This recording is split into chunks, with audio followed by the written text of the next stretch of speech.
არაფერია იმაზე უფრო გულდასაწყვეტი, ვიდრე იმედით ხილის ხესთან მისვლა და იქ ნახვა, რომ ფოთლები სავსეა ბუგრებით, ჭიანჭველები ადიან ტანზე და ახალი ყლორტები მთლიანად დაზიანებულია.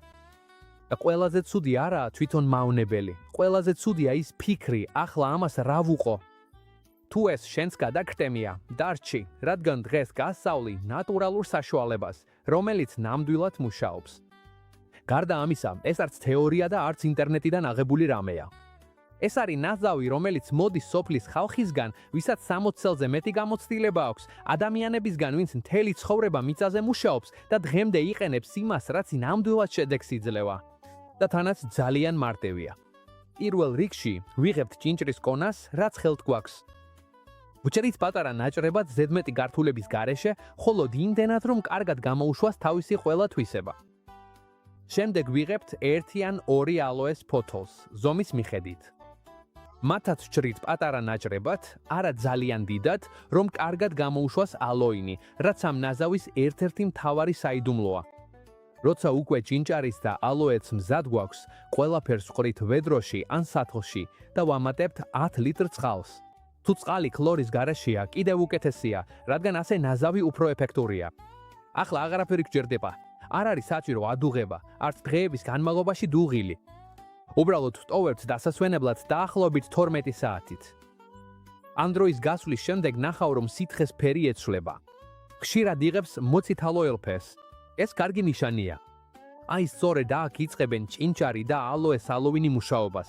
ამ 12 საათის შემდეგ კარგად ვწურავთ სითხეს და ვაცილებთ ყველა მცენარის ნარჩენს.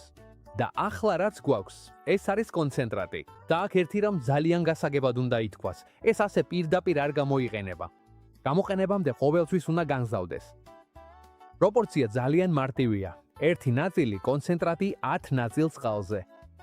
ანუ მაგალითად, თუ ვიყენებთ 1 ლიტრი ამ კონცენტრატს, ვურებთ 10 ლიტრ წყალში და ეს არის სწორი ნაზავი, რომელსაც გამოვიყენებთ ხეხილზე. ასე ის ეფექტურია, არ აზიანებს მცენარეს და საუკეთესო შედეგს ვიღებთ.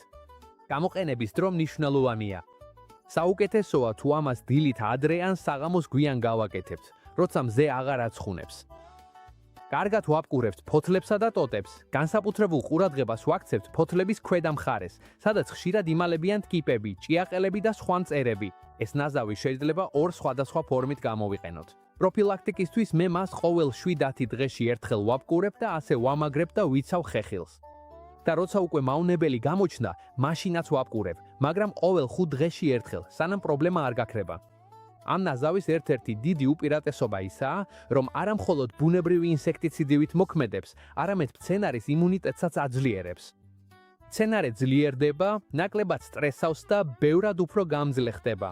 ამიტომაც კარგად მუშაობს როგორც ხეხილზე, ასევე დეკორატიულ მცენარეებსა და ბაღის სხვა კულტურებზეც.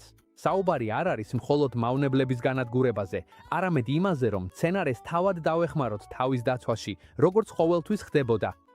ეს არის ის, რასაც მე წლებია ვიყენებ. თუ გინდა რომ დამეხმარო ისე, როგორც მე გეხმარები ამ საიდუმლოს გაზიარებით, დამიტოვე მოწონება, გააზიარე ვიდეო თუ შეგიძლია და გამოიწერე არხი, რადგან ასე ვუზრუნველყოფთ, რომ ეს ცოდნა არასდროს დაიკარგოს და ყოველთვის ხელმისაწვდომი იყოს, როცა დაგჭირდება.